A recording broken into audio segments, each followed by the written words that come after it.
Büyük ulamalar şu mübarek ayetin tefsirini çörege hormat koymanı vurrun etiptirler. Nan, çörek, hobuz.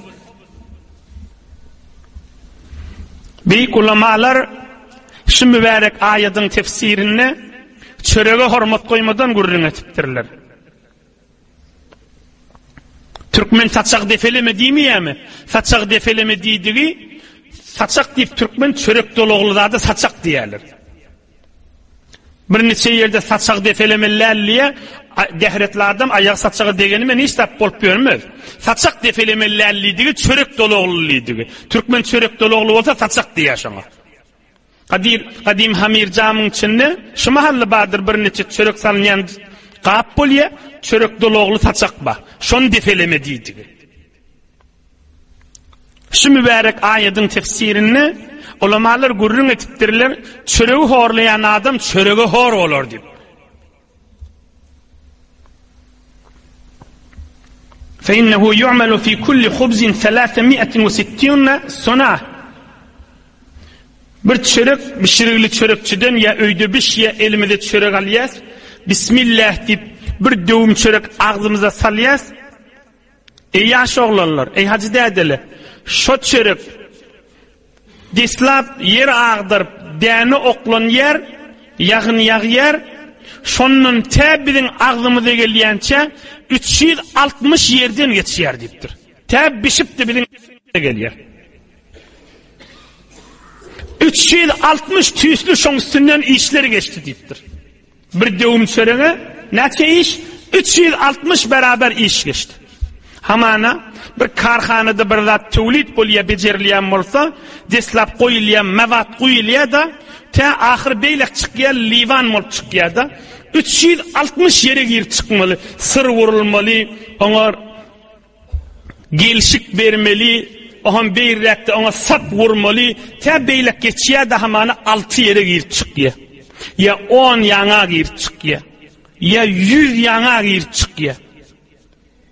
200 yana girip çıkıyor. Ama bir dövüm çörek 360 yerde tevakkufi üstünde durulup bezirilip geçirilmeli. Deslavi Hazreti Mikail ferişte Allah Teala'nın buyruğu bilen yağın yağdırmanı emretmeli. Homşon yerine kaşın yağın tökülmeli. Ya yerden su çekilmeli. Yer ağdırılmalı, tohum sefilmeli. Ona tayhallar gurrun muradına ihtiyarlar. On göğe görüp başlarının ta hoşalarına çeli, hoşalarından sonra on şekbüğü ayrılıp kuruyança, o sonra bişyança, o sonra orulyança, o devulyança. O devulünün sonra ona soğuyup, onu yoğurup hamir edip ta çörekçi, ta tandıra koyulyança. Tandırda koyulup da ağzına salyança 360 yerden geçmeli. Hekim adamlar ya peygamberlerin aydan kefişi. Akıl etmeliyen yağdı işi. İyecek bolanda Bismillah. Bismillahirrahmanirrahim. Büyük Allah'ın adını tutup imelliyen görürmüş. Çöreği horlu mu gözün alır diyen Türkmenin ay diyen kefişi. Bir yadından çıkıya bir yerde hinlek kalıya onları Allah tutmaz. Ama asgari meselelik, bir ehemmiyet bulmak, inne meselelik adamın bereketini ayıryandır.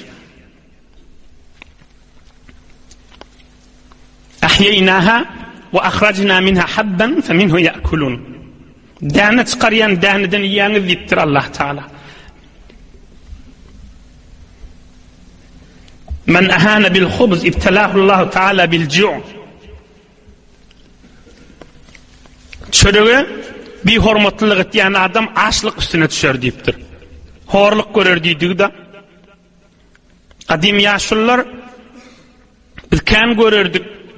Yolun uğruna tiki çörek görseli, şonu okşapçık bir divarın kenarcığına koyardılar. Şonu okşapçık eline alıp giderdiler. Şonu okşapçık bir malı koyardılar, mal heyvana. Katı çöreği mal heyvanı berinin men hiç günahkarçılık der. Ya kaza nahar. Onu aşağılı dökmeler, aşağılar çöreğin oyuncağı. Onu tekebbürlük ettiğin zat katı hor olur. Katip hor bolar. Düğüm çöregi zar bolar. Düğüm çörek şayet bağ olsun. Bu kurduğundan geçirip bilmese yeni zar bolluğudur.